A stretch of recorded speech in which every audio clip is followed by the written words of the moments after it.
ఇంకొక విషయం కూడా, ఇట్ ఈస్ నాట్ ఏదో డబ్బులు కంపెనీలు కాదు. ఈరోజు ఆంధ్ర రాష్ట్రంలో ఒక్క ఇండస్ట్రియలిస్ట్ని మనం రమ్మంటే వణికిపోతున్నారు భయంతో అని కూడా నేను మనవి చేస్తా ఉన్నా. ఈరోజు ఎవరినైనా పెద్ద కంపెనీ వాళ్ళకి రాండి అంటే మాకు ఇక్కడ స్వేచ్ఛ లేదు, భయము. ఈ విధంగా జరిగింది. జగన్మోహన్ రెడ్డి టైంలో కత్తులు గిత్తులు బెదిరింపులు డబ్బులు. మేము ఇక్కడ ఈ ఊరంటేనే ఆఖరాకి పెద్ద పెద్ద ఆఫీసర్స్ కూడా వచ్చేదానికి సిద్ధంగా లేరంటే ఈరోజు చంద్రబాబు నాయుడు గారు బతిమలాడాల్సి వస్తుంది.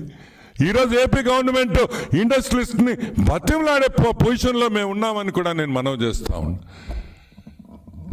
మేము రాము లేదు, మారిపోయింది, ఇక్కడ స్వేచ్ఛ ఉంది, రాండి మీరు ఇండస్ట్రీస్ పెట్టుకోండి అని కాళ్ళు పట్టుకునే పరిస్థితుల్లో ఈరోజు ఈ ప్రభుత్వం ఉందని కూడా నేను మనవి చేస్తా ఉన్నా. ఇంకొక విషయం, నెలలు వద్దు, అన్ని ప్రూఫ్లు ఉన్నాయి. ఏ విధంగా జరిగింది మేము ఎప్పుడో చెప్పాం. వెంటనే వీళ్ళని అరెస్ట్ చేసి వెంటనే వీళ్ళు మళ్ళీ రకరకాలుగా కోర్టులకు పోయి సుప్రీంకోర్టుకు పోయి ఈ నాటకాలన్నీ లేకుండా వెంటనే దీన్ని క్లోజ్ చేసి వీళ్ళని జైల్లో పెట్టాలని కూడా నేను డీజీపీ గారిని మనవి చేస్తున్నా. ఎందుకు పెట్టాలి? ఒక ఇండస్ట్రియలిస్ట్ తప్పు చేసిన వాళ్ళు జైలుకి పోతే మిగతా ఫ్యాక్టరీలు పెట్టుకునేవాళ్ళు, మిగతా ఇండస్ట్రీస్ పెట్టుకునేవాళ్ళు కొంచెం ధైర్యం వస్తుంది. జగన్మోహన్ రెడ్డి నిజ స్వరూపం బయట పెట్టాలని మనస్ఫూర్తిగా కోరుకుంటున్నాను. Any questions? కేవీ రావు సైలెంట్గా ఎన్ని రోజులు ఎందుకున్నారు?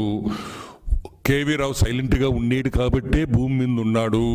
కేవీ రావు సైలెంట్గా లేకుండా ఓ అని బాగుంటే ఓ అని కంప్లైంట్ వేసుంటే ఈరోజు దాన్ని ఏమంటారు, 3వ సంవత్సరం దినం ఏమంటారా, వర్ధంతి, 3వ వర్ధంతి చేసుకునేవాడు. కేవీ రావు తెలివిగల్లోడు కాబట్టి, ప్రాణం మీద ఆశ ఉండింది కాబట్టి, బతకాలని ఉండింది కాబట్టి అన్నీ మూసుకొని, అన్ని పైన కింద అన్నీ మూసుకొని గమ్ముగా ఉండేడు కాబట్టే ఈరోజు కేసు పెట్టగలిగాడు అనే విషయం మీరందరూ గుర్తుపెట్టుకోవాలి.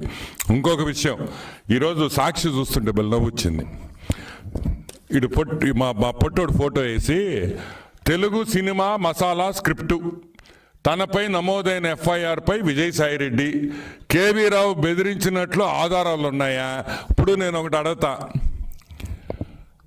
అరే బెదిరించినట్లు ఆధారాలు ఉన్నాయి. ఇప్పుడు నేను చెప్పిందంతా ఏంది? నీ ఆస్తి అంతా నువ్వు ₹1,00,00,000 ఆస్తి రూపాయికి ఇచ్చేస్తారే నాక? ఇస్తావా? నువ్వు ఇస్తావా? మీ హాఫ్ టికెట్ జగన్మోహన్ రెడ్డి ఇస్తాడా? అంటే ₹1,00,00,000 ఆస్తి రూపాయికి ఇచ్చేస్తా. నీ కొంప రాసిచ్చి హైదరాబాద్లో చెక్ పంపిస్తా, 6 నెలల తర్వాత తీసుకుని నేను కొంటా నీ ఆస్తి, కానీ 6 నెలల తర్వాత రూపాయికి. ఇవన్నీ మాటలు కాదు. కాకినాడ ఇదిగో ఇంకొకటి, అంతా బాబు కుట్ర, డబ్బులు తినేది మీరు, కుట్ర మాత్రం బాబుది. ఈరోజు మేము అడుగుతున్నాం, ఒక పోర్టు సక్సెస్ఫుల్గా నడిపే పోర్టుని కూట్నీళ్ళకి కూట్నీళ్ళకి కొనేశారు మీరు. కూట్నీళ్ళకి కొని అది బాబు కుట్రా, బాబు గారికి ఏం సంబంధం అని మేము అడుగుతున్నాం. ఈరోజు కేవీ రావు వచ్చి ఈ విధంగా బెదిరించారని చెప్పారు కాబట్టే ఈరోజు ఎఫ్ఐఆర్ నమోదైంది. అయినా కానీ నాకు మాత్రం ఒక నమ్మకం ఉంది, ఇది కాకపోయినా తొందరలో వేరే కేసులో నువ్వు డెఫినెట్గా జైలుకి పోతావని కూడా నేను మనవి చేస్తూ, ఇంకేమన్నా ఉన్నాయా?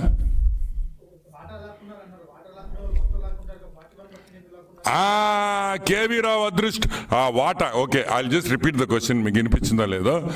వాటా లాక్కునే వాళ్ళు 41% లాక్కుంటారు. 41% ఎందుకు లాక్కుంటారు? 51% లాక్కుంటారు కదా అంటారు మన జర్నలిస్ట్ సోదరులు. ఈరోజు మేము అడుగుతున్నాం, కేవీ రావు అదృష్టవంతుడు. ఆ కేవీ రావుని ఆ వెంకటేశ్వర స్వామి కరుణించాడు. ఆ 48% ఎక్కడుందో తెలుసా? ఇక్కడ లేదు. 48% అమెరికన్ సిటిజన్స్ దగ్గర ఉంది, అమెరికా కంపెనీస్లో ఉంది, అమెరికా నేషన్లోనూ ఉంది.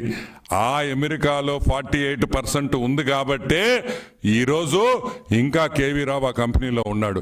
లేకపోతే Kakinada deep sea port gate కాడ పెట్టించినవాడు మంచి యూనిఫారం వేసి జగన్మోహన్ రెడ్డి, శరత్ చంద్రారెడ్డి వస్తే సెల్యూట్ కొడతా.